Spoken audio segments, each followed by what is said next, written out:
pressure's getting to the boiling point. The power's with us if we all do right. So get together and start a fight. Let's go! For the broken! And we're fighting for you! For the workers! And we're fighting for you!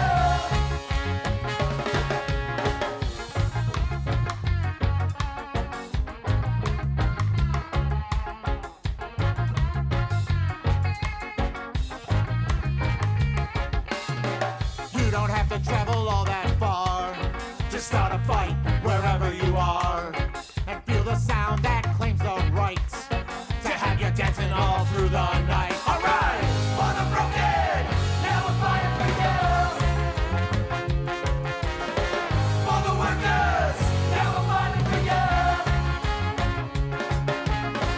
For the children! Now we're fighting for you! For the lonely! Now we're fighting for you!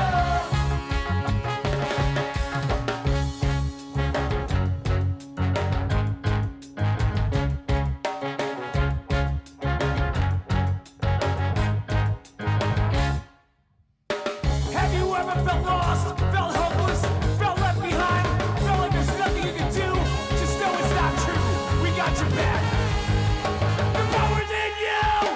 For the broken, now we're fighting for you. For the workers, now we're fighting for you. For the children, now we're fighting for you. For the lonely, now we're fighting for you.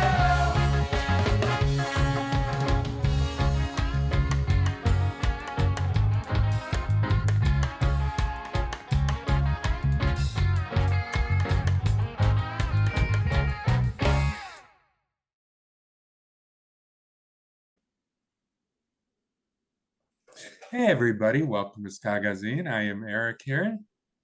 Hey, Eric. Hey Jess, how's it going? And we have with us Ryan. What's up, everybody? Hey What's guys, up, guys? how's your week been so far? My week's been good. I had a little DIY show at Philomoka in Philly. Power Up came down from Western Massachusetts, and they played with K-Moy the band, who played their whole Procure album, I do believe. And Take Today and 13 Cavities played it as well. It was a really great time.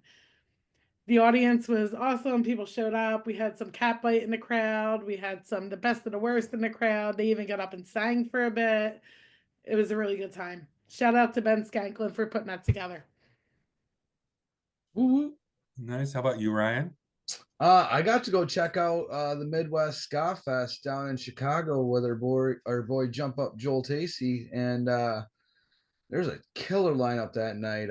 Courtesy of Tim, we had Rude Echoes, we had Runaway Ricochet, we had Space Monkey Mafia, Beat the Smart Kids. I feel like I'm missing one. I know I'm missing one. Oh, Bumsy courtesy of and Tim. Did you say courtesy of Tim? Courtesy of Tim and Bumsy and the Moochers too. They all put Bumsy on and the killer Moochers. sets. And apparently I may be the only person to do a successful stage dive at the Cobra Lounge. Congratulations. I did hear a rumor too that when the Michigan Ska Flight came out, there was cheering that happened in Chicago. Is that true or is that made up? Oh, of course it was true. You know, Michigan Ska is becoming infamous. I'm just curious, have you ever had any unsuccessful stage dives? At Yes, Croydon. I did at Croydon during Suicide Machines. So which song? While Jay's singing, "You gotta look before you leap," I'm crashing onto the floor because the company I keep was on the other side of the stage. So. That's awesome. How about you, Eric? You been to any shows lately? Nope. That's why I was gonna skip Oh. this whole segment. I have not Wow. been to a show yet this year. What do you have coming up? Jeez. First up, maybe with our guest of the evening, Eric Abbey, who's on right now. How's it going, Eric? Great. Thanks for having me. Hi, everybody. I Hi, think welcome to Skagazine. I think my first show of the year will be that Diller show coming up at the beginning of February. Nice. Oh, you're gonna wait a whole month before going to a show, huh? It seems that way, yes. Come on, That's Mr. B the scene. I'm hitting a hardcore show at a record store this Saturday night. Actually, Vulture Raid is playing. I think you know them from Camp Pennsylvania. That I should be a missed their good set. time. Dramatic I pause. heard I a know they lot of play. good things.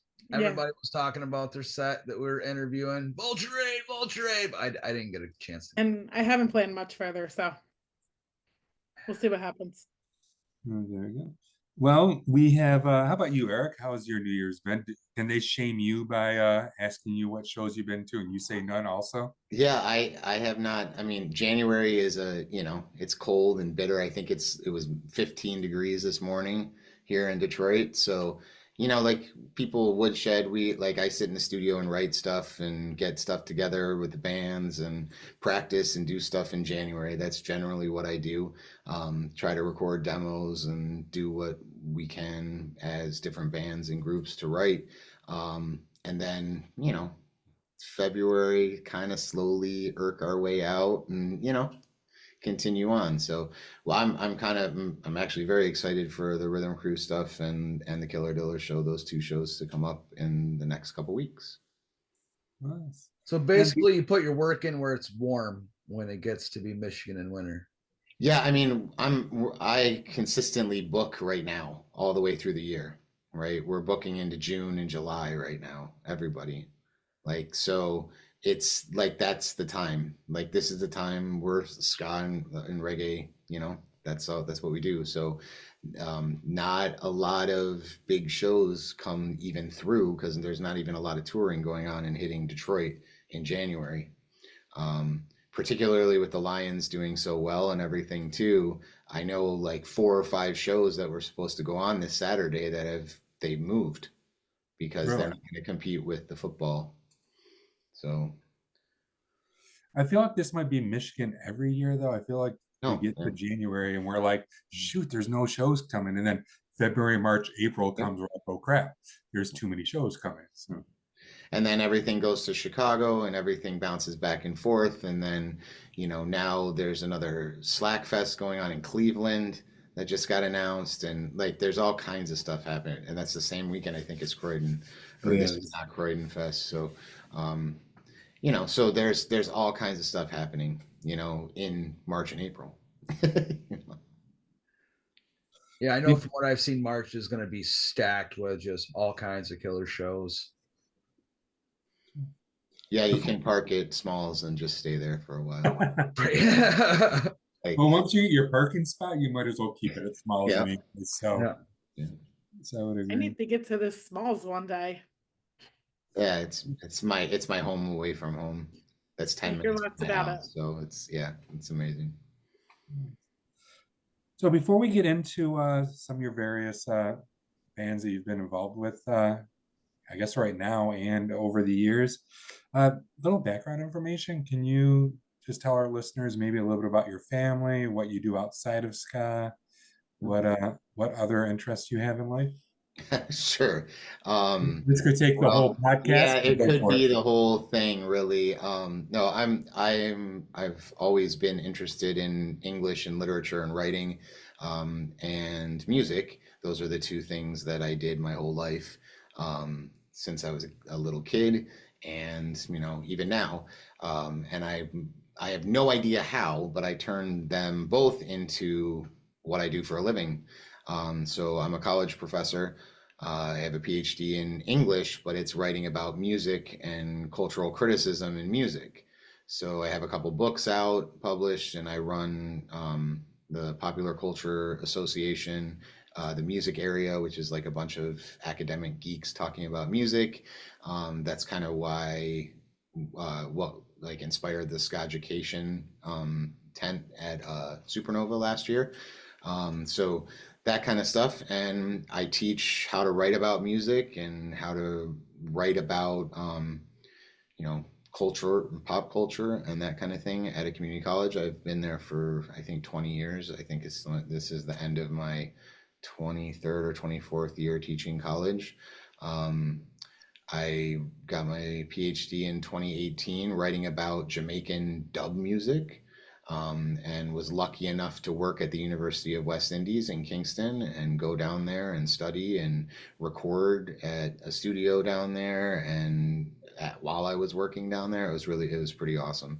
And I turned all that stuff into a book, and along the way, I've always been playing music, and I've always been playing ska and, doing those things. I have a bunch of, kids. I have 5 kids, 2 are mine and 3 are stepkids. So I'm constantly busy with kids and stuff and life and soccer and whatever. I'm part of Detroit City Football Club, which you have on your hat there too. I have some ownership in that. When they put out their stock options, I jumped on it because I met my now wife in the stands at one of the games, and she was painting the tifo and I was playing trumpet for the supporters. And we've always been supporters. We've always been from day one. The first time I went, they were playing in a league that I used to sometime play in when I was in college. And I was blown away by the fact that there weren't just old drunk dudes on the sidelines. There were actually people cheering. And now they're a fully professional league where, they're huge, and there's, 4,000 people every game. And now they bought a whole property to build a new stadium. Right. So, and that's another tangent that I could talk on forever and ever and ever. But, yeah. That's basically some background of me, I guess. Yeah. I've always played soccer, and I've always been into soccer and following, everybody, but. And if you have never been to a match in Detroit, I guess at Kenworth, you need to go. I went in not as a big, huge sports fan, and then I went to my first match and I was like, ooh, I need to come back. I need to be here every Saturday. It is an amazing time. Yeah, and the club, I've been a part of the club for so long that they'll hire me to DJ in the parking lot before games and stuff like that. And so it's a great environment, family friendly, family not friendly, everybody's screaming, cussing. It's pretty awesome. It's awesome. My kids swear the first time when they were young, and then they brought all their friends, and it's cool. That's where my kid got to swear for one of the first times too. It was okay. Yeah. It's okay. Soccer words. We call them soccer words, right? When they're young. Yeah. Oh, I love Speaking of kids, I don't want to interrupt your thing, Eric, but are any of your kids following your steps as far as you are musically?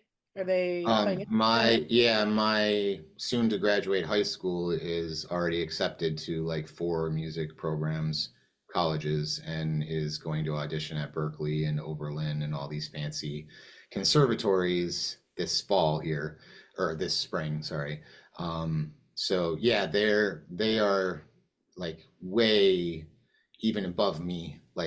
They're composing stuff and doing all kinds of stuff, and their theoretical knowledge and ability to conceptualize that stuff is way beyond me.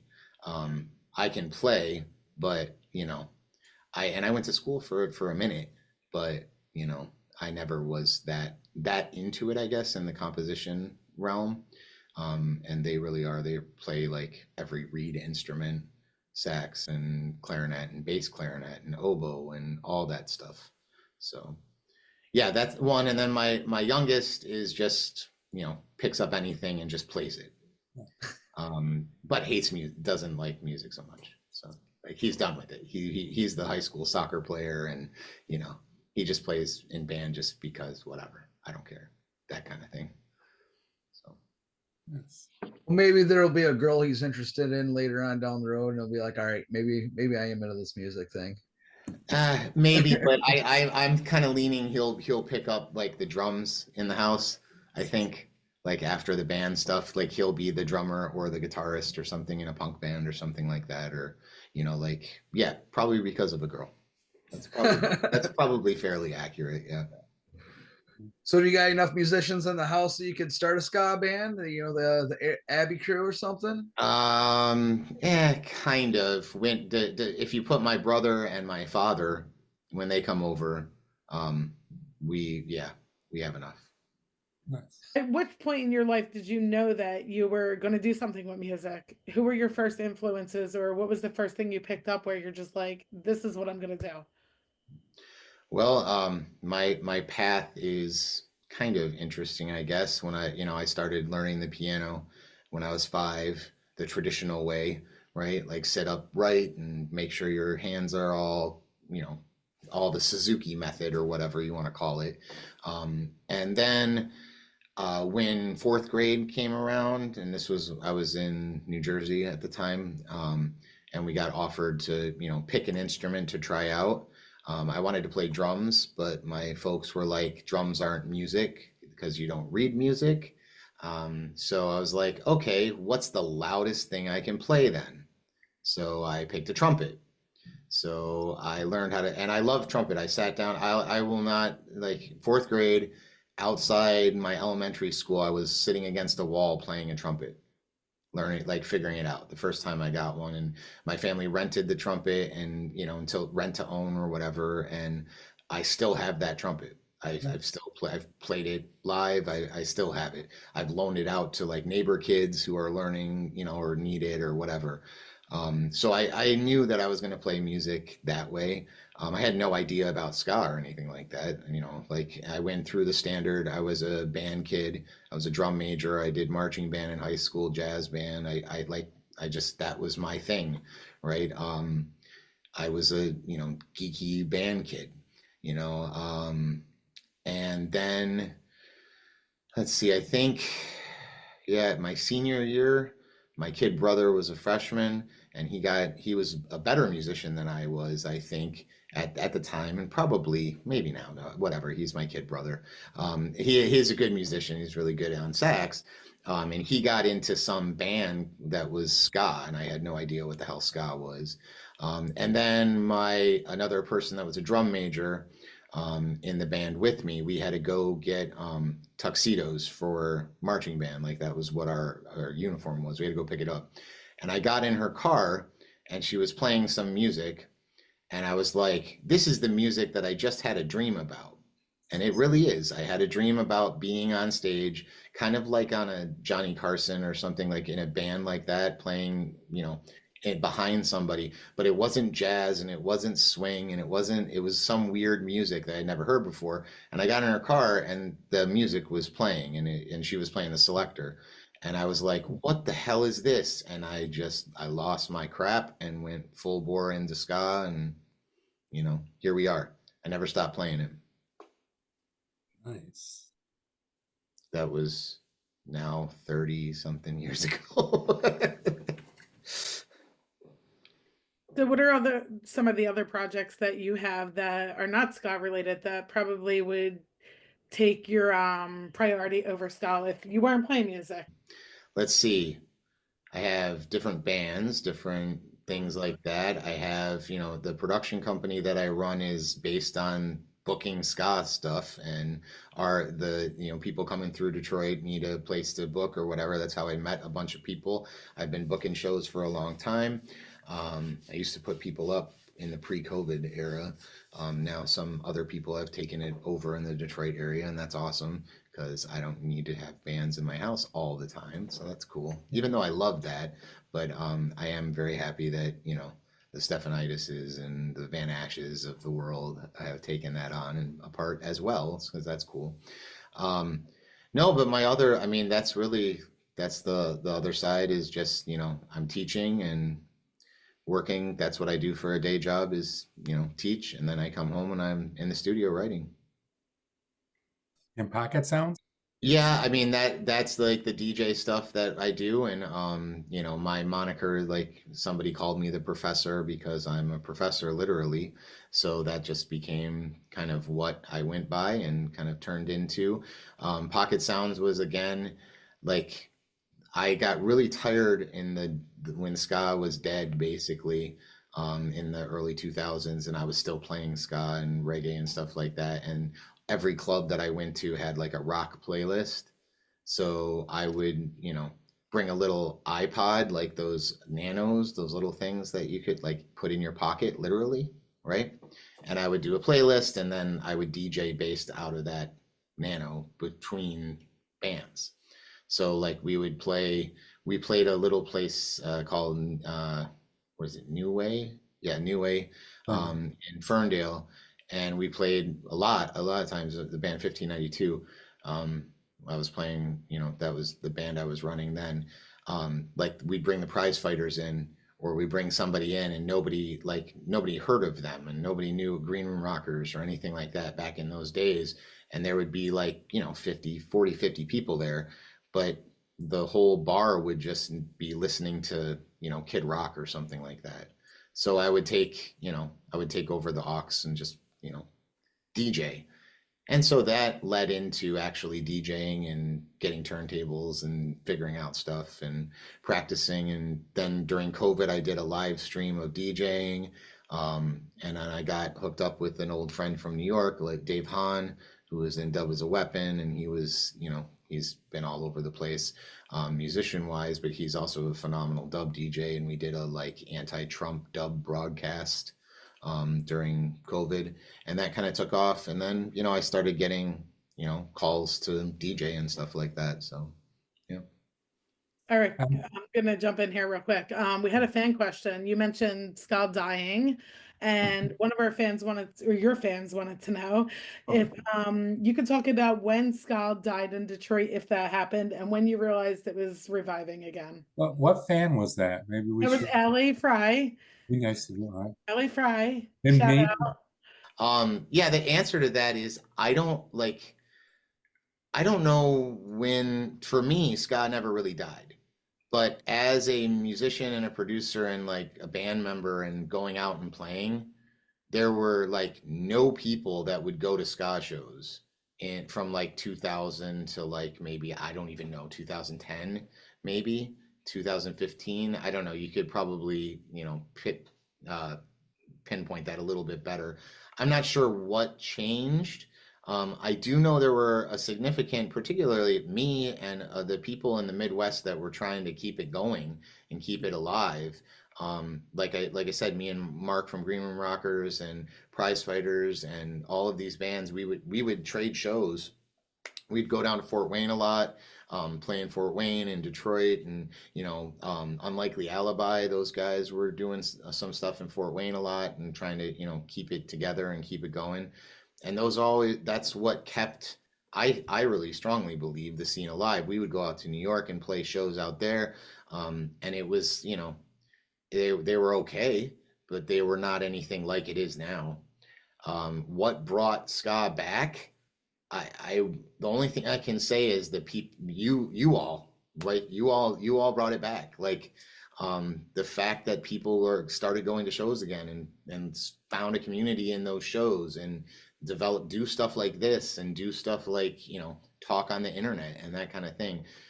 Really, like, it's amazing when I play or we play Pittsburgh, and there's a huge show, or we play these smaller cities that I played all through the 2000s to like 20 people, and now there's hundreds and hundreds of people at Spirit Hall or wherever else.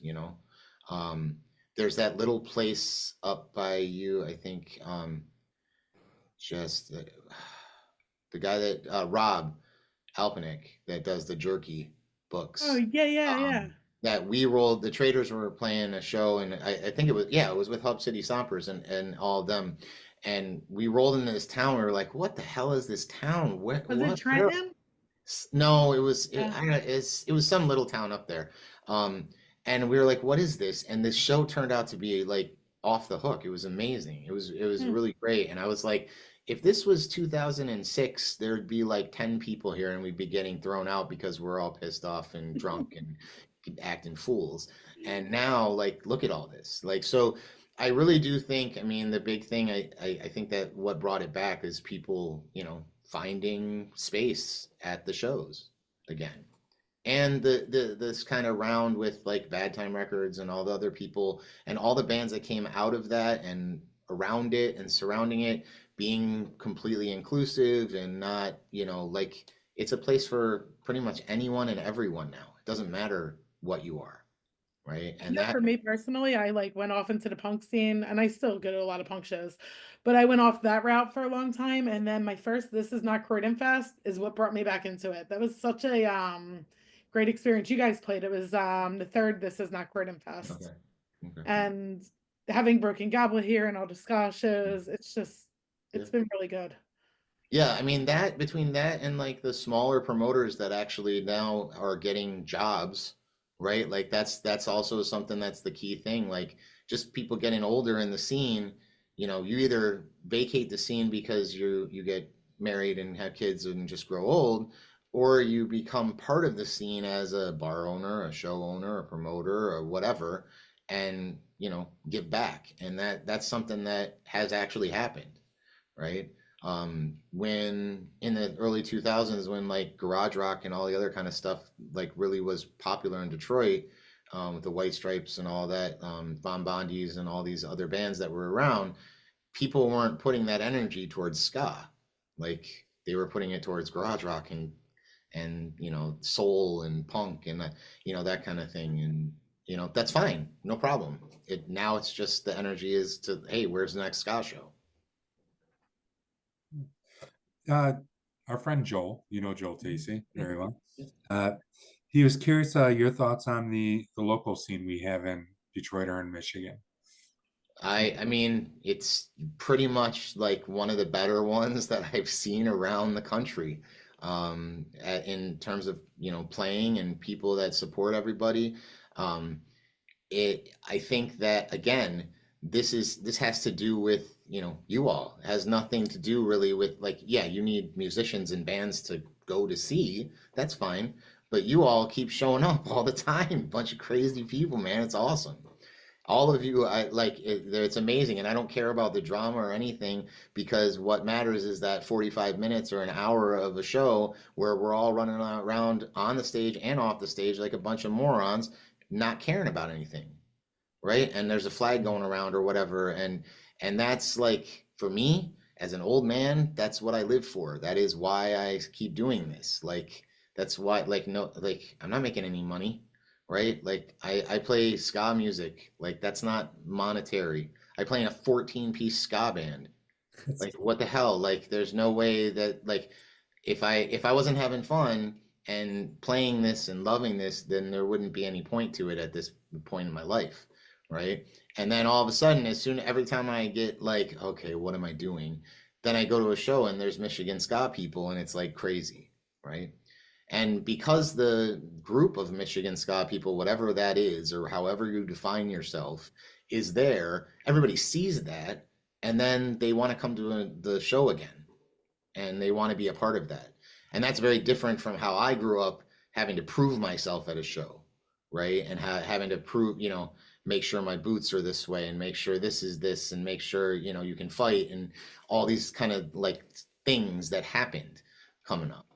Right. We had talked about that with Dave too. I think Nas around back in those days, the like late 80s, early 90s scene was a completely different scene compared to what you have today, as far as unity and safety. I don't go to a show today thinking, shit, am I gonna get my ass kicked? Should I hide behind the You know, I mean, there were times when I'll never forget going to shows in Detroit at the Shelter and seeing, you know, Northern Hammerskins and, you know, having to fight Nazis and being like terrified when I was 16, you know, 17 years old, that someone's going to get killed. And then hearing later on in the news that somebody got stabbed or somebody got whatever after the show, like those are real things. You can look them up in the news that happened. And particular, you know, hardcore shows and stuff like that. Like even the hardcore scene now is more welcoming, I think. I agree. But yeah. I can definitely speak to how welcoming, you know, that scene, that community has been, because, you know, I'm from Central Michigan. You know, I grew up Mount Pleasant, Remus area. There is no ska scene up here. Yeah, There's only no Rebels. scene. Does Rebels still exist? Rebels still has shows, but it's very few and far between that you ever see a punk show, let alone ska. You know, it's been a decade or better since Mustard Plugs played there. Okay. And you know, there's some rock steady out of Grand Rapids and, you know, stuff like that. But no, I been working with the managers there about trying to get somebody up there, but it's not that well received. So I got to go down to Detroit. So I'm a relative newcomer to everybody down there, but everybody down there has been so welcoming and so loving, and that's where I found my tribe. And going to shows, it's my happy place. Seeing everybody and running around in a circle acting like a fool with that Michigan ska flag is, you know, it's something I cherish and something I look forward to, every time I know something's coming up. So. And thank you guys. I know I'm jumping around. We talk about jumping around the outline. So Ryan, we'll back up to you for a second, but thank you for what you guys do every month. Like for for you guys to do a ska show for Killer Diller, all 109 of you or 14 of you or 9 of you, whatever it is that month going on to put a show on that's either free or $10 like every single month. And not only that, you're bringing another band with you. Like you have brought in some great bands with you guys just to come and let us experience. So thank you. Yeah, and I mean that's kind of what I, as a booker and as a musician, have been wanting to do my whole life and doing. Like I always had a monthly thing. Like at least once a month I do something either at Bolero or down at Thomas McGee's or somewhere that was like New Way or whatever. Like that was the whole point. That's the only way that we could keep this stuff alive. And now just with like Killer Diller Ska Thursdays, that's continuing on with that, right? And okay, somebody needs a touring spot and they need a Thursday night. Okay, well, we got one every month. You can jump on it if you want, and you have a guaranteed kind of night, and with no hassle, no issue or anything. And that is what builds scenes and builds things. Like you need musicians and shows to go to, but you also need the people to go to them, right? And that's kind of what I think is so great about the Michigan scene is that, you put a show on and usually you can know there's going to be at least 10 people there representing Michigan ska. And those 10 people will bring other people and then, and et cetera, et cetera. And I think that's really cool about what the scene's like right now. I'm curious, these Ska Thursdays that you have, are they all ages typically? Yep. Oh, that's And awesome. it's at a restaurant, kind of, it's a brewery. So like there's lots of space. There's lots of like this first one in February, it's going to be outdoors, but it's also covered and heated. So and not covered with a tent. It's a huge like permanent structure of covered thing, like a beer garden. So it'll be interesting to see what we do with this one in February. But as it warms up and we go, like it's also outside, but it's all ages and there's a bunch of things for kids to do or anything like that. That's also a thing that, I think has built this scene a lot in Detroit, and that's different than the early 2000s and late 90s. There are a lot more 18 plus and all ages shows, and the clubs realize that they need to do that, right? I don't remember the last time Smalls did a 21 and up ska show. I think Smalls was always all ages or at the minimum or at the most 18 plus. So, every show that I book there, I do all ages, and every show that, like that kind of thing, that's kind of where my goal is. I mean, now it's because I want my kids and their friends or anybody else's kids and their friends to be able to go to a show, Not only do they get to experience it, but sometimes so do the parents because they might not be able to go if they can't take the kid. Right. Yeah. You know what I mean? Yeah. And a lot of times it's like, I want to be at the show, but maybe I can't because I have responsibilities here at home. And then there's other times where maybe I can't get a sitter, but my kid really wants to go because he loves this. So I love all age shows. Yeah. I think it's important. Speaking of all age shows, what would you have to say to all those young Rudies and punks that are out there in the crowd? What would I have to say to them? Yeah, what would your message be to them? My message is keep playing music. Just keep playing it. I don't care what version or what way you play it, how bad you are, how good you are, it doesn't matter. Just keep playing it. Like it doesn't matter. Like I don't care what genre you're playing. It doesn't matter what you're doing. Just keep playing it and play music. Yes, there are a lot of plugins. There are a lot of things you can do that are not, that make sounds. That's awesome too. But play music, right? With other people. Like this is the kind of key thing. Like it's so easy nowadays, even for me, I'm sitting in my studio right now, sit in a studio and like not talk to anybody. But when the music and the magic actually happens, it's when there's more than just me, right? And there's people down in the studio and we're practicing and we're writing stuff and we're vibing and having a good time.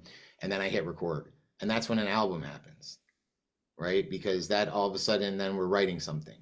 I can write all the parts, do all the things myself. That's fine, great, whatever.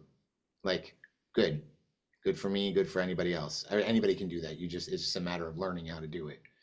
It's being with other people and having to hear other people and how they might be good or bad. Okay, whatever, just play, right? And if, youth is, I could never compete with anybody again in Valorant or any of these other games, Overwatch or anything like that. I would never try, right? But I'll still have fun playing them, right? Yeah. Like, and I'll still like fire up an Xbox every once in a while or whatever it is, or watch my kid play and have fun watching it. I don't, I tell this is very apropos, I guess, for because this is what I teach in my writing classes, and something that I had to learn myself, and this is like my old man pitch, like to everybody in music and everything. It's okay to suck. It really is okay to suck. It's okay to suck at art. It's okay to suck at reading. It's okay to suck at anything. You got to practice, right? Nobody just gets on the field and is messy. Nobody gets behind a drum kit and plays perfect time. Nobody gets like you could bash piano keys and it's okay. You're going to suck. That's fine. Right? I think our society has this ingrained notion nowadays that we have to be perfect at everything right away. And that's, I think, problematic because I still suck and I've been doing this for 30, 40 years almost. Oh, 100%. You gotta make mistakes in order to learn. And if you are sucking, then you know what? That means that you've got a lot more opportunity to learn and to grow and to find what it is that you're particularly good at in your niche. Everybody's got things that they're good at, and everything's got things that they're bad at. But you gotta play to your strengths and develop your weaknesses as you need to as well. That's why it does take a band to make something awesome, because everybody's got their part they're going to play and they're going to contribute and they're going to add in. That's one of the things I love about Gogol Bordellos. Those guys are constantly on tour. They never stop, but not everybody can live that life, so they're constantly dropping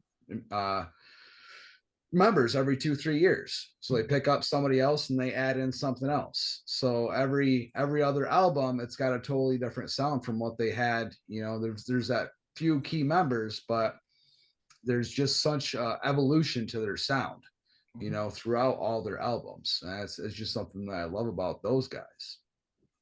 So anyways, that's my little tangent. I still have not seen them live. I feel like I need to. Yeah, you need to. Yes. Yeah. So Eric, you mentioned you've been doing this for, did you say 30, 40 years? Something like that you just said. Yeah. Give or take a couple. Can you walk our audience through the bands that you have been involved with? Sure. Over here? We got time. Let's start. It's gonna be kind of quick, I guess, but yeah, so in high school I was playing jazz bands and that kind of thing, and going and sitting in at local clubs trying to improvise with people on trumpet and that kind of thing. And then like I said, my kid brother got involved with the band Superdot, that they started, I don't remember when, 92, something like that. And in Michigan, this was the time of like Superdot, Parker Kings, Scholars, which Telegraph, Jack Kevorkian and the Suicide Machines.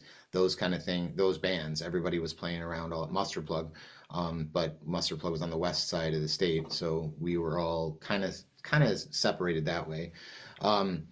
And you know, they didn't need a trumpet player because they already had one.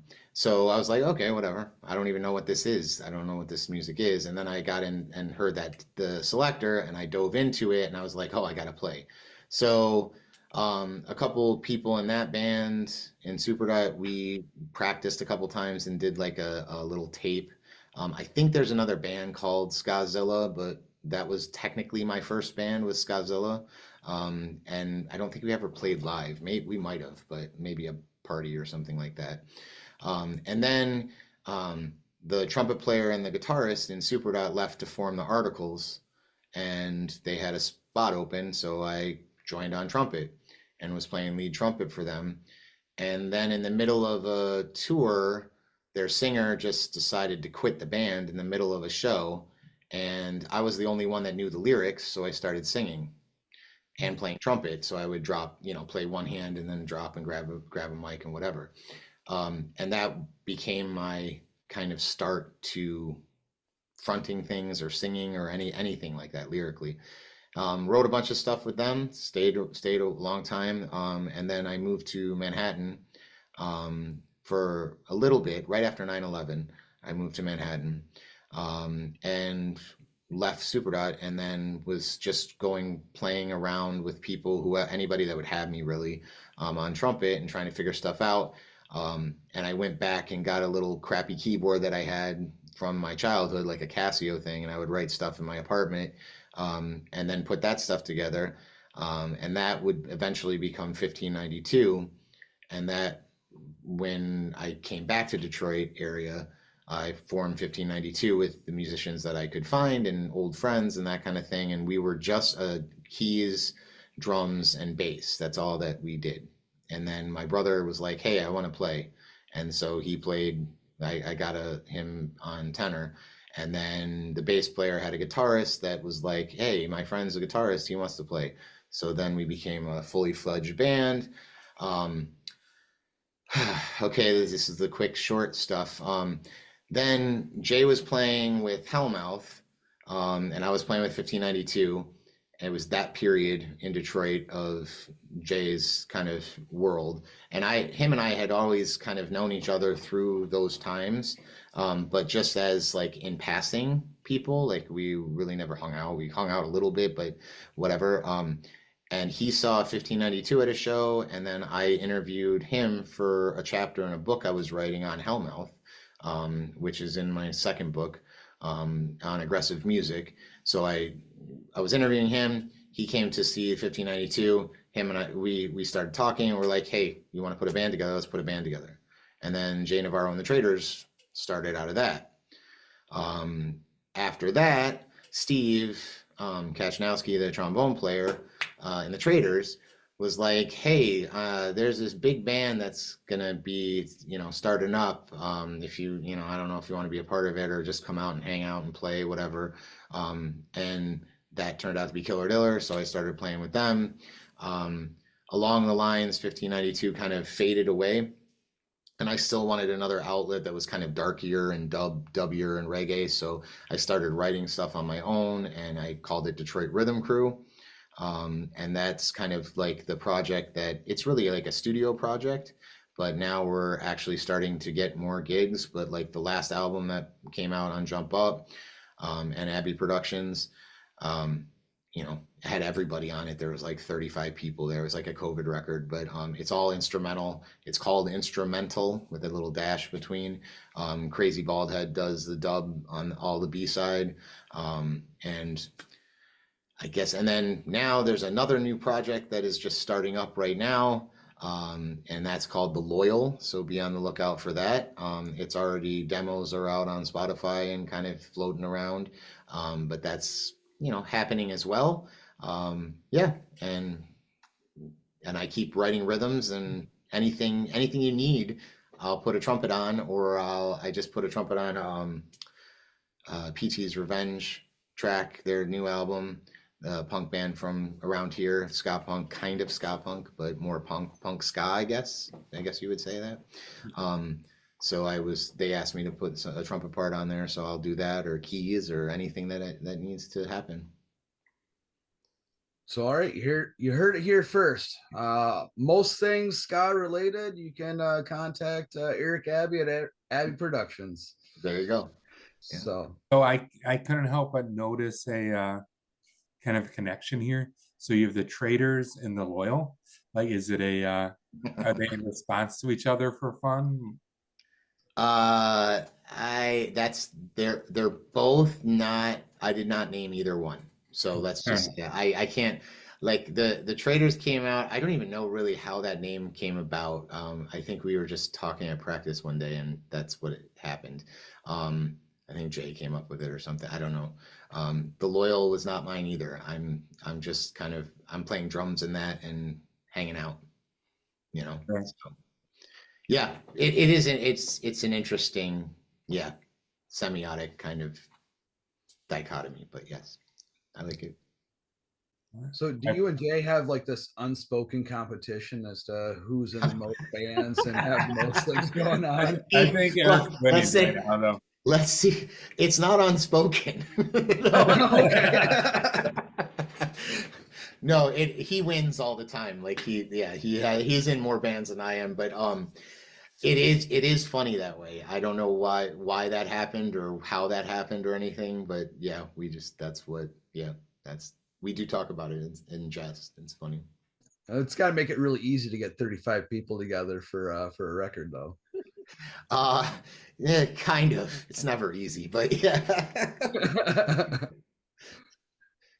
Since we're getting into all the bands and what you've been involved in, I think this is a great time for Brain on Ska. This is your brain. This is your brain on ska. This is your brain. This is your brain on ska.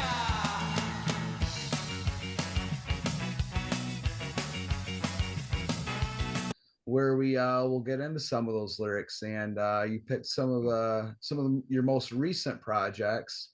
I think the oldest would be 1592, and that was the, I want to mix them up, Old Crew. Yeah, that's right. Yep. Yeah. Now, personally, what I took out of that song was kind of being somebody to look up to. You know, having some inspiration and role model. You know, that's that was my take and my spin on it, but you're the one that wrote it, so let's hear what you have to say on it. Yeah, that's fine. That Old Crew is like one of my favorite songs I really ever wrote. All my grandparents were passing away at the time when I was writing it, and I was looking around for somebody to, you know, look up to, like you just said, like just kind of like I was kind of lost, like, okay, I have no idea who to look up to. We don't have this old the greatest generation, right, the World War II generation anymore. So okay, you know, whatever happened to the Old Crew is the hook, right? And then I sure don't see it in you as, you know, that you is anybody like else. Like I don't see that right now. There's nobody in my world that I can see that you know, that takes that place. So, and it continues on, right? Like there's a whole bunch of different lyrics and parts of that song that, you know, are about that kind of mentality. What's your favorite line out of that song?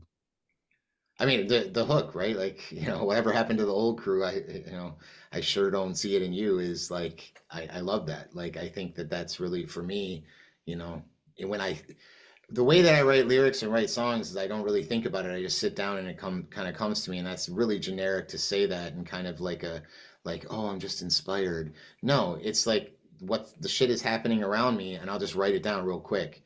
And sometimes it'll be a song, and sometimes it won't, and it'll just be something that I wrote down.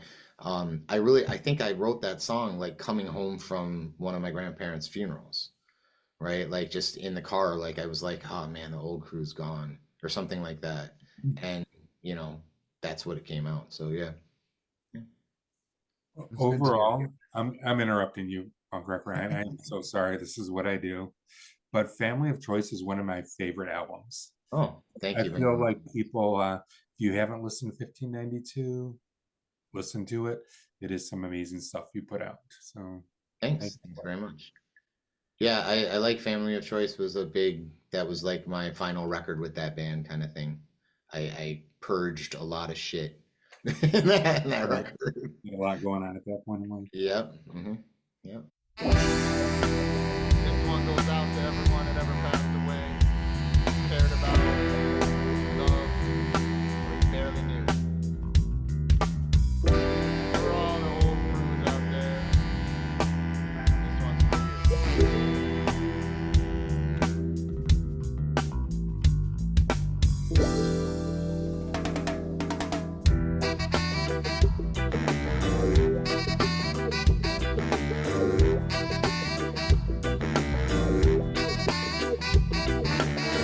Sitting round the table playing cards and always working hard to keep the family strong. They worked hard and long. As they all pass on, it's up to us to carry on and learn to stand on our own and to not forget whatever happened to the old crew. The one our father looked up to. Whatever happened to the old crew? I sure don't see it in you.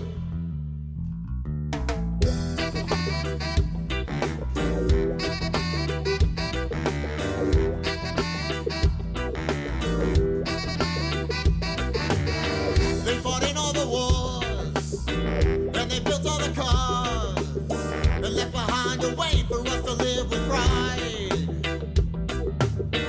We must not forget how they held our hands, or taught us how to stand on our own. We must not forget whatever happened to the old crew. The one our father looked up to. Whatever happened to the old crew? I sure don't see it in you. Boom!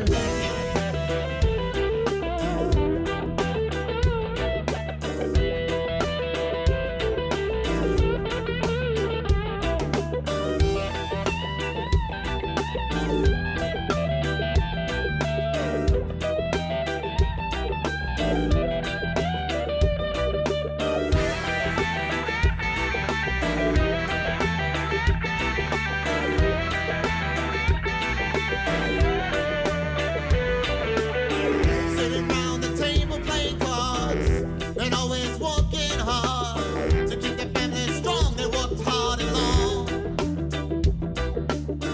As they all pass on, it's up to us to carry on and learn to stand on our own and to not forget whatever happened to the old crew.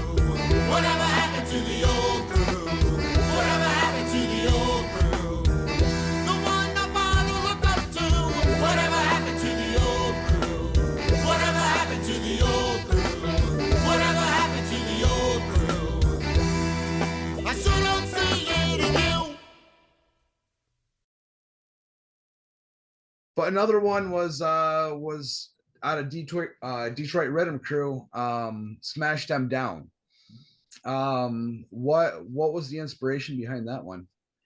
Well, that one I wrote in the studio in Kingston, and I was playing with like these amazing Jamaican musicians in the studio, and my head was exploding basically, like how the hell did I get here? What's going on? Like whatever. And I'm looking around this place and where I'm at in Kingston and where like the environment that I'm in, and I'm like, I can't believe this is not like $1 million, like everybody in here is making millions of dollars. Like I was pissed off, like the whole society of everything. And so I was like, we can make this music together. And I wrote the music to it, and I just brought it into the studio and gave it to these musicians, and they turned it into something. And I was like, we gotta, like, if we can do this, and we just met each other, this is something that we have to be able to smash things down. We have to come together to smash them down. We have to get, turn it around. Like the society needs, we have to get rid of this crap that is going on. And unfortunately, we keep getting in the middle of it. Well, it seems like most of us have pretty short-term memories. So, there's always something shiny to get distracted by. But I really like that second verse that you have in the song. Now I might have gotten the lyrics a little mixed up because I had to pull them off the music, but the constant movement and the constant strife. Let's all remember the simple life. Take back the power from the highest mount. I feel like that really says a lot to what we have our priorities on, and what our focus and what we're spending most of our waking thought on. Yeah, and I Shiny mean things. We're so distracted by things I don't think really matter. Absolutely. And that you can see that theme running through all of the bands and all the stuff that I write. Traitors are the same kind of thing when I write things for them, and Jay and I will write together or whatever. It's all about like taking back shit that has been taken from you, either emotionally, monetarily, whatever it is, societally, whatever that is, right? Like that's, I do think that is an important thing. Like there's another song, a Riddim Crew song that's all about just pause for a moment and feel the trees, right? Like just look around you, just like listen to the beach, listen to wherever you're at. We don't do that enough. I don't do that enough. I write that stuff for me too. Like I need to relax and just breathe, sometimes. Yeah, we all got to have a moment, but it's definitely important to realize that we're never going to get this moment back. This second, with these people, wherever we're at, whatever it is that we're doing. Yeah, it's definitely a good reminder. And that's one of the great things about music. It's so cathartic, and it's a great, coping way and a reminder to ourselves. And there's always a song that hits that moment and that mood. But yeah, the other one that we wanted to get into was one from from the Traitors. I'm brain farting, man. Break For the broken. For the broken. Okay. Man, one of those days. That's fine. But yeah, that's a great song. It's one of my favorite ones to skank to whenever you guys are playing that one. Yeah, that's once again about standing up for each other, and there's a strength in numbers type of deal, I feel like. Yeah, I mean that one was all about, one of my kids' friends passed away as a kid, and I had to take them to a funeral, and I was like crushed by it. Like no eighth grader should have to deal with loss, right? Like of a friend. And I came home and I wrote this song. I just wrote For the Broken. That was it. Like those words. And then I'm like, okay, I gotta turn that into a song. I cannot like not let that hook go. And so I just wrote that song real quick. And it turned out more into not just about like being, happy or, if you're broken, but supporting other people. And when I brought it to the band and Jay started writing the lyrics too, the little chat part and all that other kind of stuff, like it just became a lot bigger of a song than it was less personal. It went outside and became something bigger. And yeah, I think it's great. I'm biased, but I like that song a lot. I do. I probably won't listen to it the same ever again, because as a you said your 8th grade kid lost a friend. As a 9th grade kid, I lost one of my best friends. So I'm probably going to think about that when I hear that song now. Yeah, I apologize. New perspective. No, it's like, not yeah, a bad thing. I mean, it's been a long time, and that just may be a new way to hear it. I appreciate that. That's where it started, and it went a little bit different direction, I think, in some of the things. But it became again. You can kind of see this trend of like, we have to. The only people we have are ourselves and each other, and we gotta fight for that. True. Segue on that for 1 second, because a lot of that falls in a lot of the themes of your songs, just being a group of people together and fighting together. Do you have any, like, can you go deeper into that a little bit? What are I know that's very open. I didn't know this was a therapy session, but yeah, It's I always a can. therapy Session for session, man. him. Let's Always. see.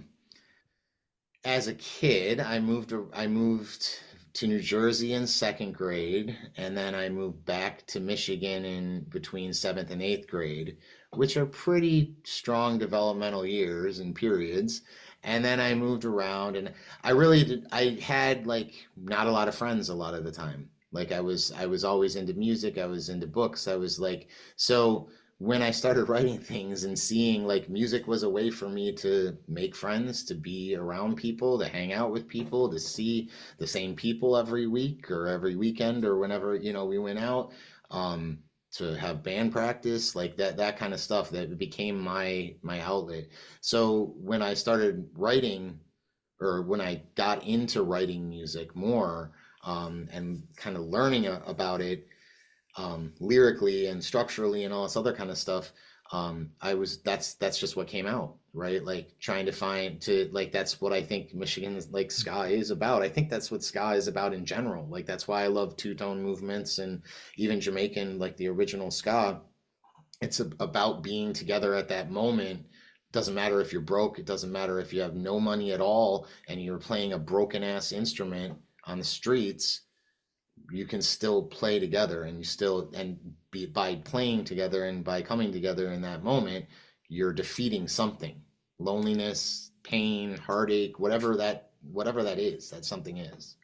And I think that's not just ska. I think that's music in general. For me it was ska, right? Like that's what did it. And hardcore too a little bit, but more like ska, particularly playing was.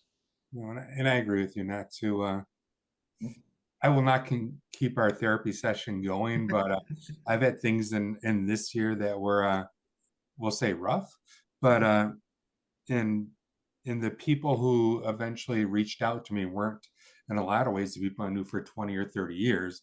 They were scene friends who'd be like, "Hey man, like what's going on? You seem a little bit off, or what do you have going on?" It was actually the scene that kept me sane, I think, and those people. So the scene community is huge to me, I guess I would say. Yeah, it's even more so to me. The amount of support I had the last couple months is I can't even express my thanks and admiration to everybody.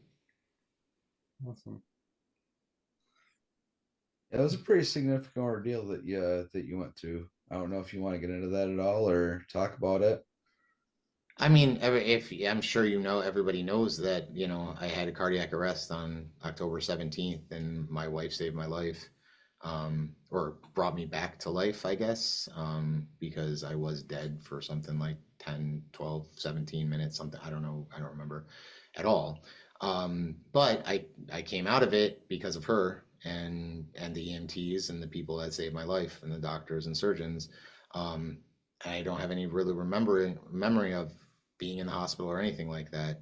I don't have any, like, people ask me all the time if I saw something or if I have some, flatliners type thing, but I did flatline, and I had 2 EpiPens and a bunch of shit, shocks and paddles and all that crap. That's what they tell me. And when I came home and saw the fact that, somebody put up a GoFundMe for me, and all the people that were sending messages, and the whole scene, like I can't even express, there's not even words in my mouth that I can make that can express any kind of thanks at that level. People that I had like you said, Eric, the same kind of thing. Like I had, like, people I had barely thought would reached out to me. Like I didn't understand. I don't understand why, like, you're calling me right now. Well, you're calling what? Like, and I'm, so, and there's still a process that happens. It like playing the fact that, people played to raise some money for me at Smalls again. Like, there was a benefit show, and that was the first time I got out of the house really after it happened. Was that show. The fact that you came out to see me in bands, that, the first time, like that's like mind blowing to me, that, everybody, people care. So, this scene and all I can say is if you keep playing music and you keep doing it for the right reasons, people will, that's the kind of vibe you get, I guess. That's all I can say. Um, you know, I've been my share of a-hole and dick to people, I'm sure. But I think most of the time I've been kind of a good person. I guess. I don't know, but that's where, the response to that, and I'm here now and I'm living, and that Mustard Plug show that we just played was just like I played in 3 different bands. It was awesome. It's like it was so much fun to play that show to all those people and all you guys and the crowd, and to see everybody, and you know it gives me great joy to see bands like Boy Detective and Write Ups and all these people like that are newer bands get the same kind of love that the Traitors get and everybody else get. Like I love that. Like that's amazing. They're good musicians also. Like that's also a point that I think that the reason that ska is here, it doesn't matter what type of ska it is. Most of the bands playing right now are good musicians. Most of them. I'm not gonna, I don't have anything negative to say about anybody, but I might not like stylistically something, whatever, but they're still doing it awesome. They're still kicking ass at it, and it might not be my bag, but it's still cool to watch and still fun to hang out and do whatever, right? That's what I love about touring. Because we get to see all kinds of different bands, and like This Is Not Croydon Fest is awesome because they're all right there. But all the festival stuff, Supernova too, like that. I mean, most of the Supernova stuff, I know those bands, but I love seeing new bands, and if you're opening for us or if we're opening for you or whatever it is, I don't care. Like I think it's awesome. Is there anyone in particular at this year's This Is Not Croydon Fest or anything else you have coming up that you're looking forward to seeing? Again, band wise, I love all the bands that I grew up with, like Hub City and all those bands, right? I love that generation of 90s and 2000s, like ska, that kind of thing. But I love Brunavit, and we toured with those guys, and I love people that are in bands that are cool people, like we just hang out. That's what Croydon, This Is Not Croydon is, and Supernova too, is like any of these festivals, I think. If you have good people in the bands, then it's a much better festival. Everyone, for the people playing, Like 'cause on we're all top of the hanging music, out. it's like a big family reunion, kind of, you would say, yes. Good Yep. times. But like I don't know. Is Big D and the Kids Table playing? They are. Okay, so I'm looking forward to see them. I don't know who else is on that. This Is Not Croydon Fest. I'm not sure. You have the whole rundown, Jess. Come on. Oh, Yeah, I don't know. Do Yeah, I don't know remember? who. It's a couple months from now, and I'm I not mean, sure. you who guys we're are playing. I'm happy Yeah. about that. There's a lot of good bands playing, but Brunavit's going to be there, like you said. Catbite, Kill Lincoln. Is Memphis Scuffles playing? I think they might be. Oh, that'd be Yeah. awesome. They make Those that guys are great. City Stompers, Random Hands coming over from the UK. That's The Ready very Men are supposed to play a reunion show, which is sick. I don't know. There's a bunch of bands playing, as you know. That's It's that's big. kind of yeah. And I mean, I love all the like Kill Lincoln and Catbite and all the Bad Time Family people they're our family. Like I love those people as people, and then they get on the stage and they're like amazing musicians and performers, and it's like it's I have great fondness for Tim and Catbite. Because I've played with Tim in different projects and booked him in Detroit in the Dead Times and all that kind of stuff, and I love that Catbite is Catbite. Are we talking the Snails days? Yes. I want to Um, take a quick step back and say that it brought. I think I can speak for everybody that was at the Ska show down in Detroit. That it brought us a lot of joy to see you back up on stage doing what you're doing in 3 bands just that short a time after, having all that happen. And thank you to your wife for being your heart, Yeah. for however long it was, and that it was a fundraising show for medical bills and not for something else. You know, that's, I don't think it's a small miracle that you know, we're doing this It today. is not. It's not a small miracle. Big It's a one. huge one, and it's Yeah. a miracle that everybody came together and did all that. Like I can't even express my I there's like been millions of times in the last couple months now that I've been like, what am I supposed to do for all these people? Like I looked at all the lists and like I'm like I could write a thank you note to every single one of them, and I'm like, or I could just keep playing music, or I can keep doing this, or I can do this, and I'm like, I'll just do everything. So if you get a thank you note randomly from some person in Detroit, it's from me. But you know, like if I get around to doing that, but like this, I mean, I don't even know if that'll do it. You know, come see me at a show, I'll give you a hug. You know, that's the I'm a hugger now. Like I don't give a shit about anything else. Like you know, it's amazing what has happened, and now I have a new opportunity to be better and do better, and let's go keep playing ska. Let's fucking go. I'd say the fact that Killer Diller exists is enough thanks, I think, for most of the world at this Oh, point. thank you. So, That's not, I'm just playing with that band. Like I kind of write some stuff a little bit, but like I love the fact that there's so many people that come together and so many amazing musicians, and I don't have to really deal with like any of the organization. I just kind of go and play and hang out, and you know if they want a show, I'll book it or whatever. You know, like well, like it's not quote unquote my band, which is awesome. Like I love it because then I can just play. I think between Killer Diller and Boy Detective, those are my happy places in life. Like if I get a chance to see them, It's it is, awesome. it is a, Speaking of the Boy Detective, I did want to kind of jump on the brain on ska thing for a minute, and not that you had any part in writing this. I don't know if you wrote anything towards it, but your collab with the Boy Detective for what is it? I'm Not Accountable Anymore or something like that. Yeah. Their song titles are so long.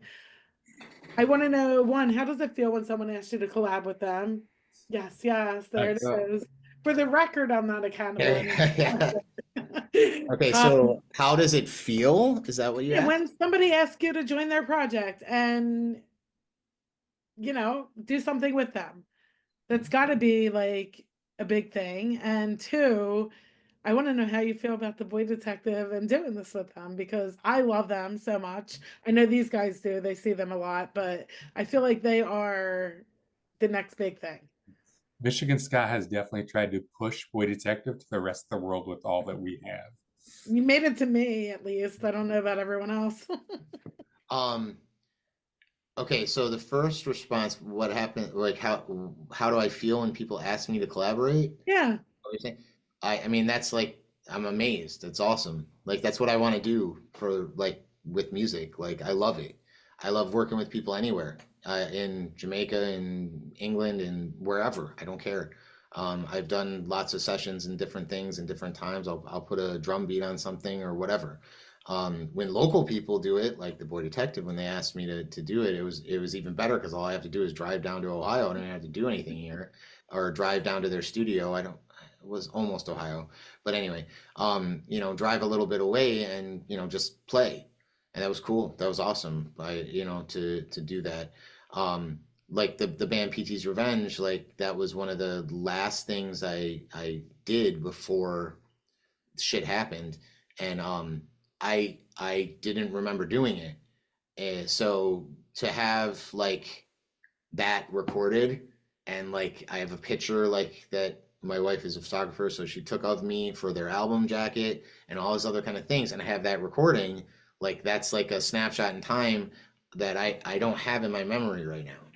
So it's really cool for me to like come and you know hear it and go, oh yeah, okay, I remember kind of doing that, but I don't remember really doing it. Like, okay, cool, it's awesome.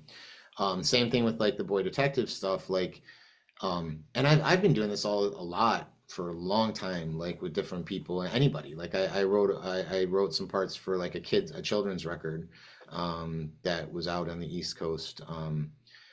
Just during you know flew tracks back and forth and writing that way. I love doing that. Like I think it's great because it's not my music. It's like my interpretation of the music or like me doing something that they want or whatever. I think that's like awesomely fun and amazing. the second response, yeah, the Boy Detective's awesome. Go see him. Go listen to their stuff. Like, I love the fact that they did an EP. I love that we did their record release for Art Theft, I think, in Toledo. Traitors played with them, and like they had Art Thefted different like CDs or something and tapes. Like they taped over tapes and like made the covers their own. And I was like, dude, this is awesome. I haven't seen this since like, back in my day kind of thing. This is really cool. And then I heard them and I was like, hell yeah, this is, yeah. So I think I love I think Benny said something like the Fallout Boy titles or Oh whatever, yeah. right? Like, or something like that. I think that's cool. That's clever. It's awesome. It's something different. I think that, they fit in everywhere and don't fit in anywhere. And it's great. I love it. That's a great way to put it. Yeah. And you And have they're to keep all in and mind they're to really all appreciate talented them. and they're all talented people, Very talented. musician wise. Mhm. And that's, that again, if that's my favorite part about even the 2000s ska stuff. Everybody was good musicians. Like, everywhere I went, it was awesome. And beforehand, I think that's what kind of killed ska during that time. That there was a lack of, it was let's all just get a band together and play. And everybody was booking everybody just because they said they were ska. And I don't think that's happened. I don't think it happened in the 2000s, and I don't think it's happening now. I think this is now like you have to actually play. So you have see, once again, I'm going back to it, but you've been touring probably for a couple years at this point in time. Yeah. So this is our segment called Skenanigans, and we'd love to hear either a crazy, a weird, a fun, or they'll point out my favorite is a traumatic. There you go. See, Jess is There's gonna more. Okay, more a trauma. traumatic tour story. So give us just we're like, tell us a tour story. What comes to mind? What's that one? Oh my I God. have a bunch. You I'll got tell that. you the quick one, more recent one, and then like my first tour story, which was like my favorite. But Yeah.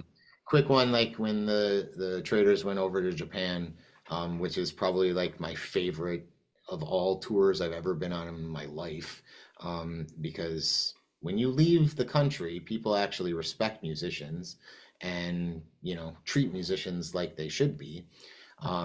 But my one of my favorite parts about that tour is we flew over to Japan, to Tokyo, got off a plane, I don't even know how many, 14 hours or something like that, and went and played a show.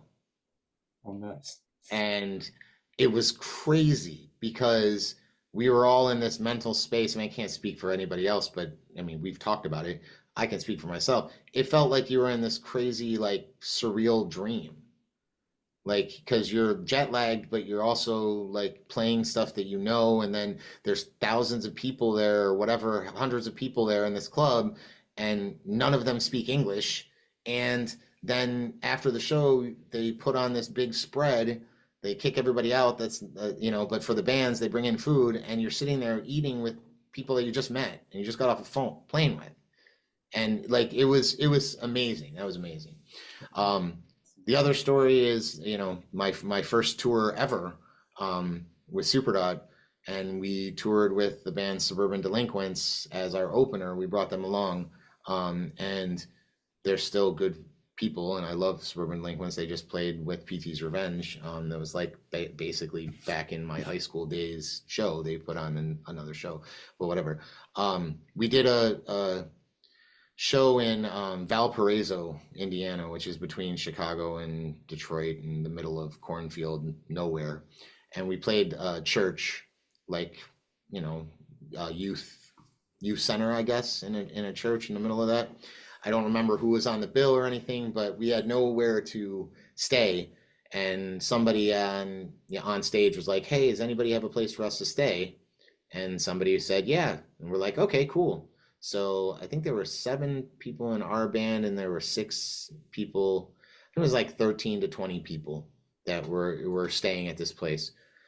And we rolled up to this place, and it was this kid's parents' house, and we're like, we're not going to put 20 people into your parents, and no, you haven't even called them. This is before cell phones and all this other kind of, the cell phones were around, but nobody had one, right? And all these things. So another person that was with us said, hey, come with me, and we'll stay over here. And we go to this apartment complex, and we walk in, and there's literally like, you wanted trauma, here you go. There, it's like now probably 1 or 2 in the morning.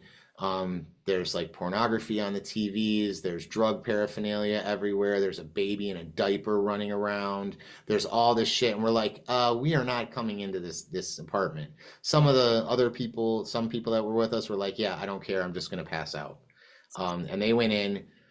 The rest of us hung out in the parking lot skateboarding. I didn't skateboard, but there were people skateboarding and drinking beer in a parking lot of an apartment complex. Well, what does that do in Valparaiso, Indiana, when you have people with mohawks and tattoos and skateboards and beer at 2:30 in the morning? Well, it gets the cops called on you, right? So the cops came, and at this point in the band, we have, again, this is the mid 90s, 94, 93, 94, something like that. We had a vegan bass player who was completely left-wing anarchy kind of thing back when it meant something, and was actually, people were pissed off when they saw that anarchy sign. It still means something now, but it was a little different then. And then we had, bald-headed people and people with punk rock stuff and guys with gauges in their ears when it was, again, a little risky to have that. So, Valparaiso, Indiana police officers, which politely I will put as bumpkin, I guess, country bumpkin, saw all of this and immediately started arresting people. And so, we wound up going back to the first kid's parents' house and spending the night in our cars, or in our van, in front of their property. And in the morning, the kid came out and the mom came out and cooked everybody breakfast. Nice. And we went to the local jail and bailed our friends out of jail and went to Chicago to play the show. And that was my welcome to the world of touring as a musician. I was, how old? 17 or 18. Nice. Mhm. You might How many be able people wound up getting arrested? there were people that were with us that were, hangers on and merch people and all that stuff that had like warrants out for that they weren't supposed to leave the state and that kind of thing. So they got held. And then they were breathalyzing everybody. And it was the person that owned, or somebody that owned the apartment, like let the cops in, which was just like a no-no. Yeah. Like, you don't, like, without a warrant, if they would have just said no, come back with a warrant, we could have gotten out of there. But that didn't happen. So I think there were only 1 or 2, but we desperately wanted a shot of them in jail like orange for a record, but they would not let us take a picture, which pissed us off. We were like, come on, just Let me get the mug shots. walk them out in handcuffs. Come on.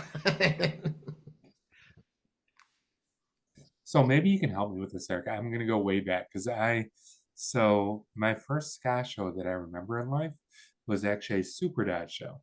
Okay. So hopefully this was during your time. You can fill in the blanks for me that I'm trying to remember. We'll try. So at the Majestic, they used to do a Halloween show every year called Skalloween. And Super Dad, I believe, opened that show. Does this sound familiar to you? Yeah. Maybe was it the Special Beat that headlined that, or was it the Toasters? It was one or the other that year, and I cannot remember for the life of me which one it was. I probably gonna say the Toasters, but I don't remember. Yeah, that's going back. I would just take Could your have word been. for I it. could look it up. I know there's one of the drummers that we had in Superdad had like collected everything, so I could probably try to find that out. So full circle, Super Dad was literally the first ska band I ever saw live. There you go. I think mine was Goldfinger. Yeah, that's nice. Just I mean, not as cool as You're Super Dad, right. but that's okay. not as cool, for real. How about you, Ryan? What was your first ska show? It wasn't that long ago, ACDC? to be Was it honest. ACDC? No, No. like you said, there was no scene up in Central Michigan. We played Rubbles. I played Rubbles a bunch. Um, He just wasn't in the scene at that point in yeah, time. yeah. I had kids pretty much right out of high school, and I was a homebody for a long time until I I found definitely fell off right when I had a my kid. I place. go to the Yeah. shows for a while. Mhm. Do you, Unless it was like one of two bands coming through, I didn't go anywhere. you remember yours, Eric? Do you remember your first ska show? My first ska show, I kind of think that it was a party. Like there was a house party with I'm gonna say it was Mustard Plug, and Superdot and the Scholars, which are Telegraph. Yeah. And it was like a house party, and it was this really, really rich party that had like an indoor pool, like at a house, and none of us knew what to do with that.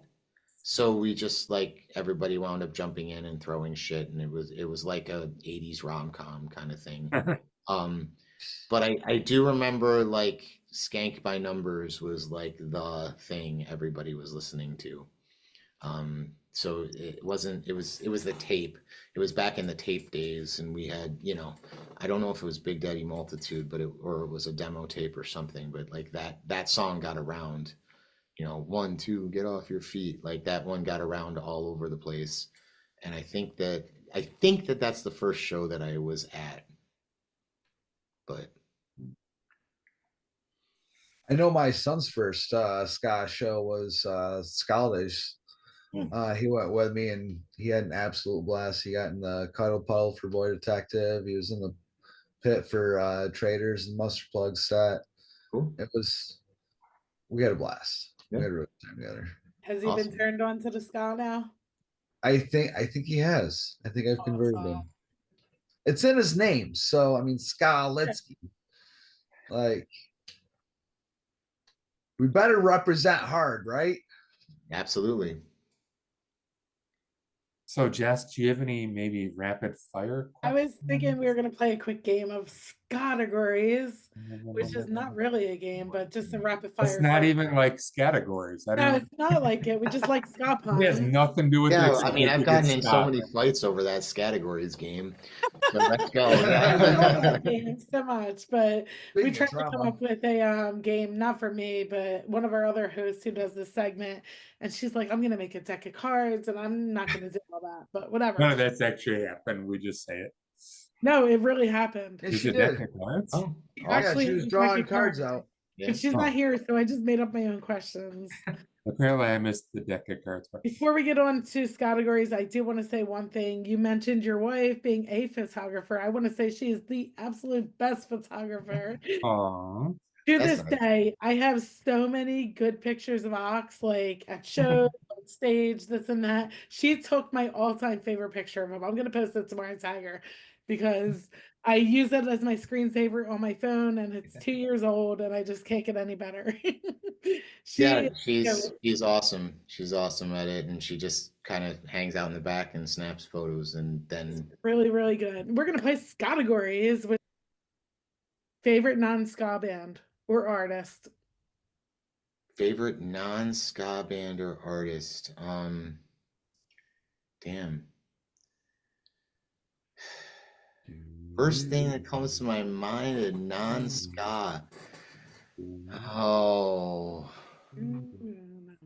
I love Kendrick right now. Like Kendrick Lamar is like, Oh my gosh, my kid loves him. yeah. So that's why Wait, what is this that's why I song? even This know him. song? And the fact that like he has a Pulitzer Prize is amazing to me, and like poetry. So the English side of me is like awesome.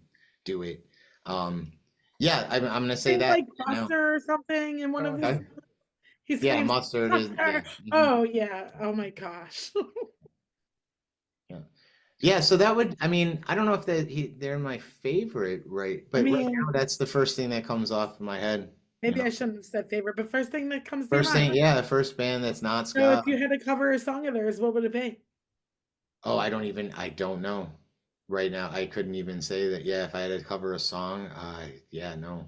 You think about that and surprise us one Yeah, day. I would have to get back to you on that one. Yeah.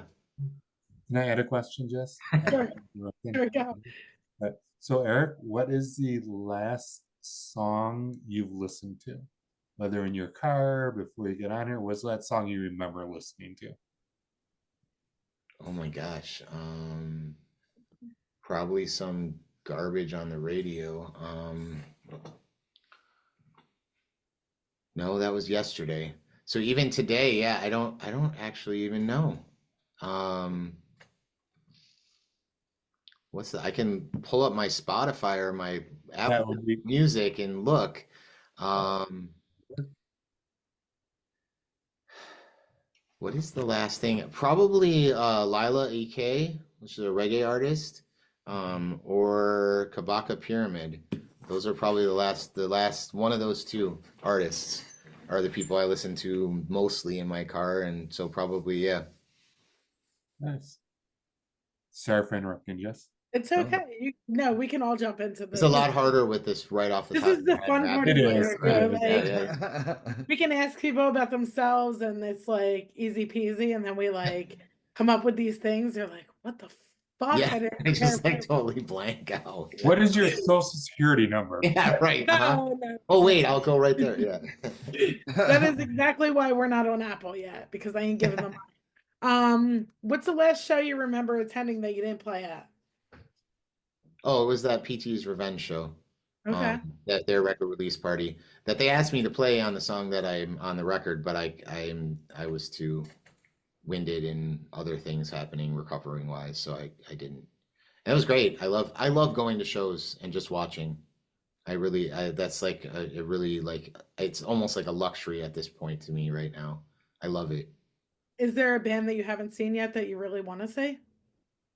Not really, not with all the like supernova festivals and everything. Yeah. Like I've ticked off the Selector was like I had seen them before in the 90s, but that was a huge thing last year for me. Bad Manners too the year before, like my God, like those are the things that like, you know, and English Beat I've played with or opened for them so many times and different variants and different, you know, formats and so yeah, I don't really have like I'd like to see the Calamatics if they come through, if they become a touring band, like I'd like to see them.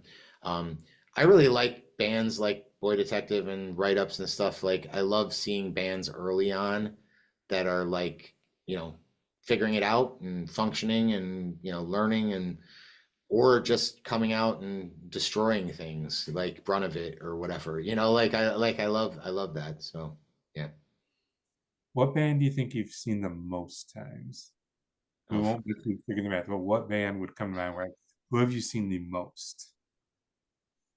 Probably, I'm gonna say like Suicide Machines, I think. Okay.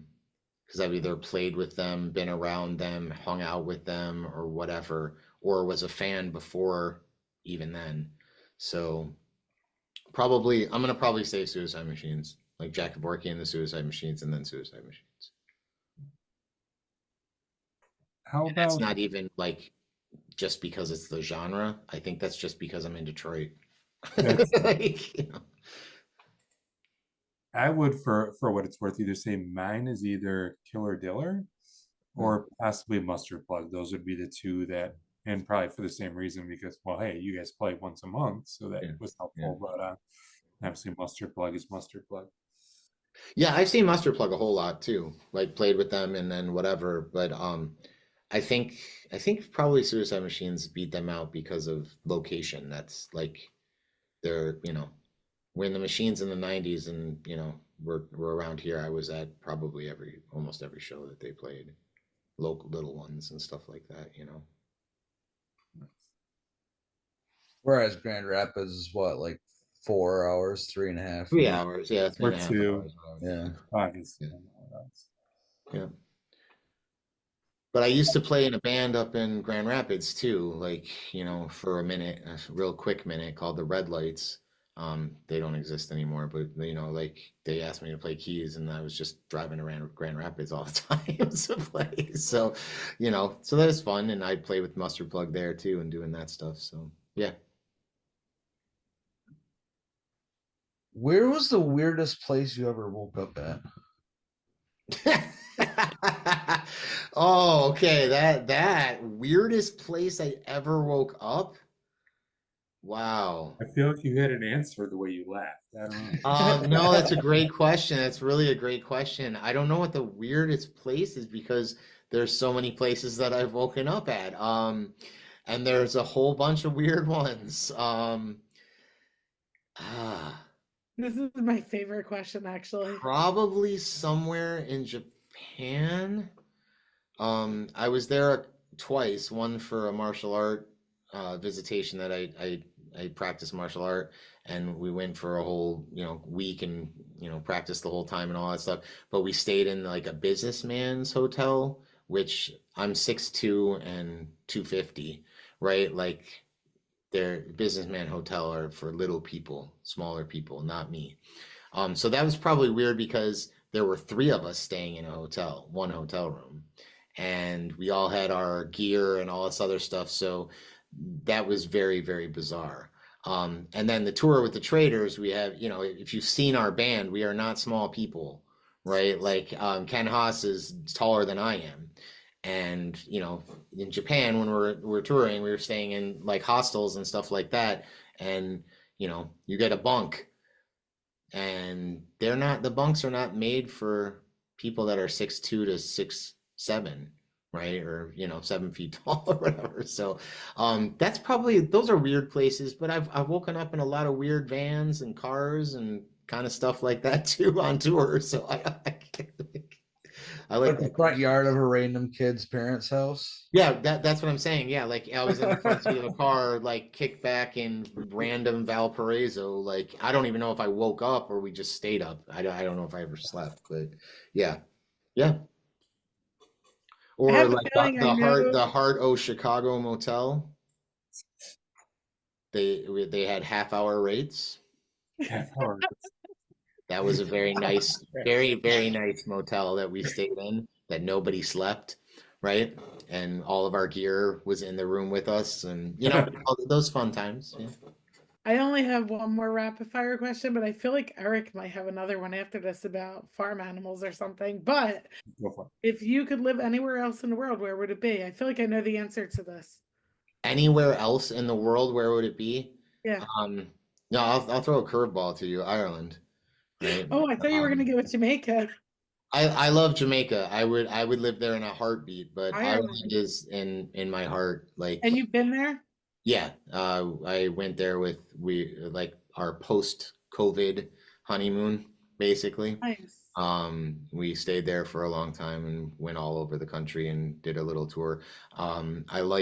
I love England. The time we got to play in England was like a highlight for me too.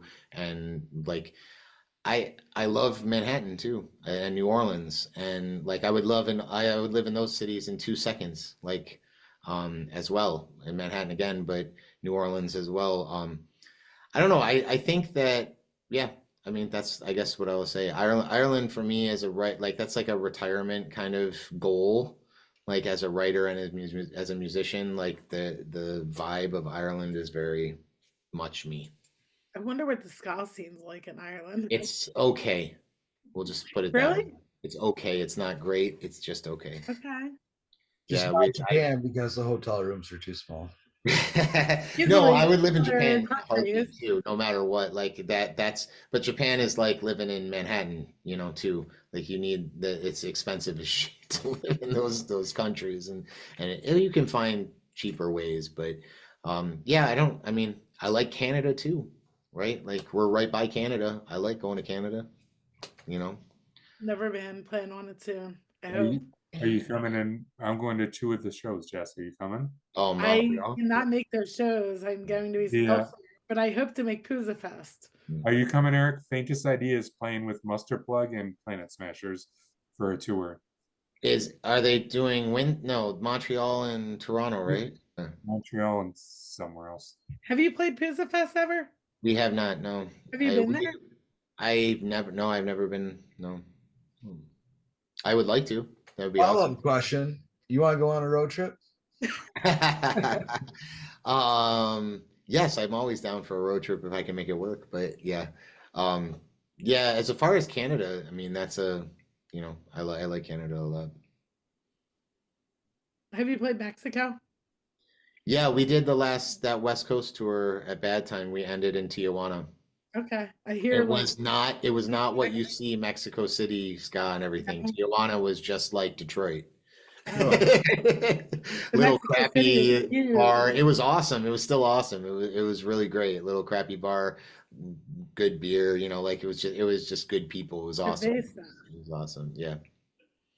We talked to Hub City Stompers about Mexico City last night. They played Ska Talk, I think they Yeah. said. Yep. Yeah. It was like 10,000 people. Yeah, yeah, that is not what the Traders did. We did Tijuana. I would love to play Skatex or any of the Mexican, like Mephiskapheles does that show, or Los Masahablos and all the other places. Oh, they are so there. good. Yeah, I saw them in a 100 capacity bar or brewery yeah. last year, and oh, they blew my mind. Yeah. Yeah. Shout out to them. Anyway, that's all I had. Eric, do you want to talk about farm animals, or are we done? Uh, I'm good without talking about farm animals unless it's something you want to talk about, Jess. Eric's upcoming shows instead. I mean, would you like to I do think that? that's probably the best bet. Yeah, Does the not next have shows- to include farm animals. They don't. Yeah, have- the next shows do not have farm animals involved, but they can if you get creative. I mean, I fine. will be there. Maybe I'll bring Do Joel not does bring balloon that animals? British fest. Well, Joel will bring balloon animals if you Yeah. just ask him. That's all. But no, next Thursday, the 23rd, my project Detroit Riddim Crew, the trio, is playing at Willis Show Bar in Detroit. It's great. It is 21 and up, but it's 7 to 9. Cocktail lounge. It's amazing place. Come hang out and just chill out. And then February 6th, I think, is the first Ska Thursday of this year. Killer Diller and Paradise Beach Revelation. Yes, it is the 6th, February 6th, at Batch Brewery, who we love, and it's a great time. So come on out. Those are the 2 next shows. And then This Is Not Croydon Fest, of course, for the traders and everybody else. I think that's pretty much all that's happening right now.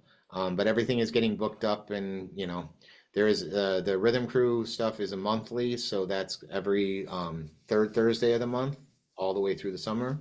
That's our residency there, and then other things will happen. Stay tuned. There's probably going to be another ska show at Thomas McGee's if you're familiar with that place. It's a soccer bar and great place in Eastern Market area of Detroit. There'll probably be something going on there coming up. Stay tuned to the Loyal and all the other stuff going on in the world of Detroit. Not just the bands that I play in. Go follow all the other bands as well. Okay. But yeah, I appreciate all of your following as well. Speaking of which, Where can Ryan, we find all that music at? Are you guys on Spotify, Apple? Yeah, everything is on everything. I, of course, always prefer things like Bandcamp, but because of the world and the way that we live, everything is everywhere. You can find everything at Abbey Productions, ABBEY, and productions with an S.bandcamp.com, or you can go to YouTube/Abbey Productions. All the music and videos are there. Traders videos are there. All kinds of stuff is there. Killer Diller videos, all kinds of stuff is at the YouTube. I would greatly appreciate subscription to the YouTube. I've had that thing for something like 20 years and I have 245 subscribers. I would love to get anywhere near, 1,000 to monetize it, but I don't really care about it. It's just there as a holding place, and I love that, videos can be thrown up there. But yeah, Spotify, there's all kinds of playlists and on Apple Music and all the other stuff. You go to Bad Time Records for the Traders stuff. Go to Jump Up Records for Detroit Riddim Crew. Stay tuned. Killer Diller is working on stuff right now, new stuff. And Riddim Crews as well. So stay tuned.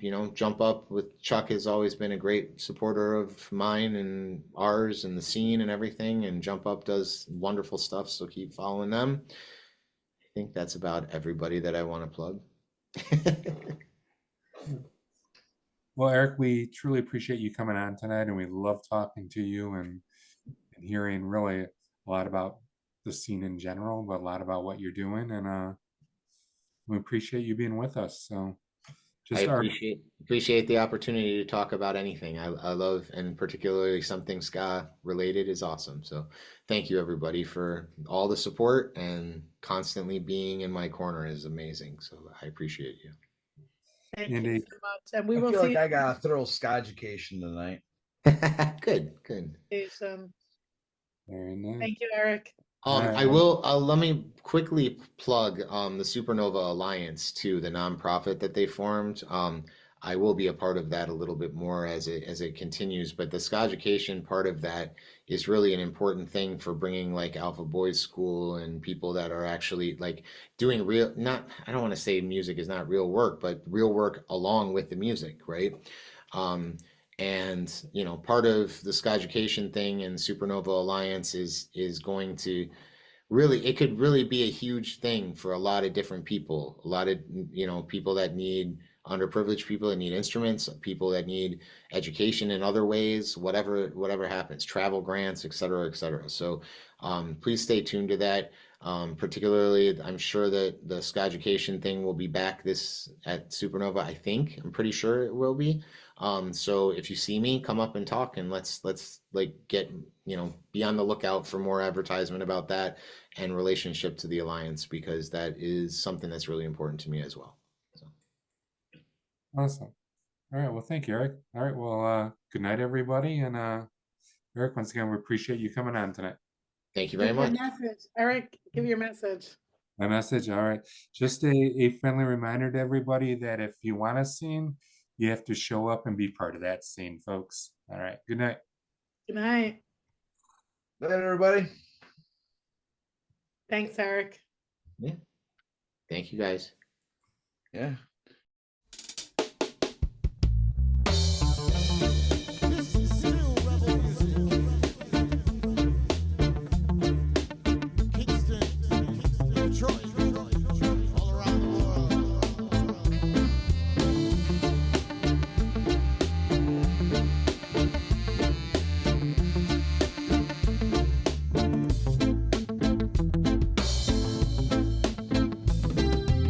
Whatever happened to what's wrong or right?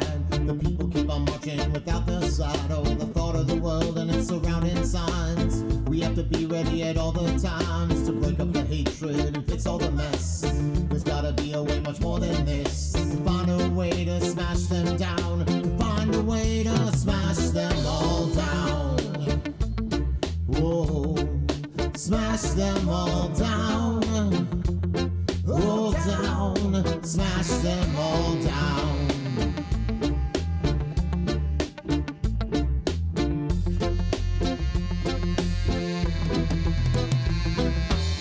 The constant movement and the constant strife. Let's all remember the simple life and take back the power from the highest mount. Destroy the pressure that's all around to break up the hatred and fix all the mess. There's gotta be a way much more than this. To find a way to smash them down. To find a way to smash them all down. Oh, smash them all down. All down. Smash them all down. Oh, smash them all down. All down. The politicians in the world today, they keep trying and saying that it's all okay. They keep trying and run away from all the mess they made. We gotta stand up for all of us. We gotta stand up and fight for rights. We gotta stand up and smash them all down. Smash them all down.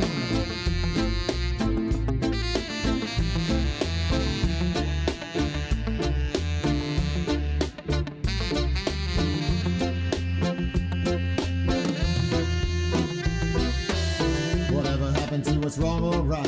The people keep on marching without the side or the thought of the world and its surrounding signs. We have to be ready at all the times to break up the hatred and fix all the mess.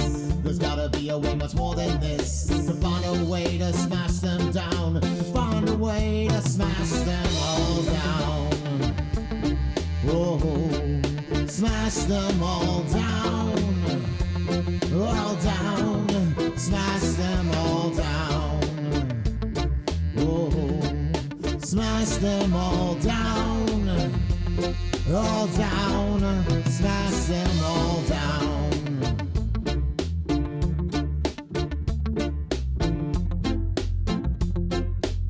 Detroit Riddim Crew.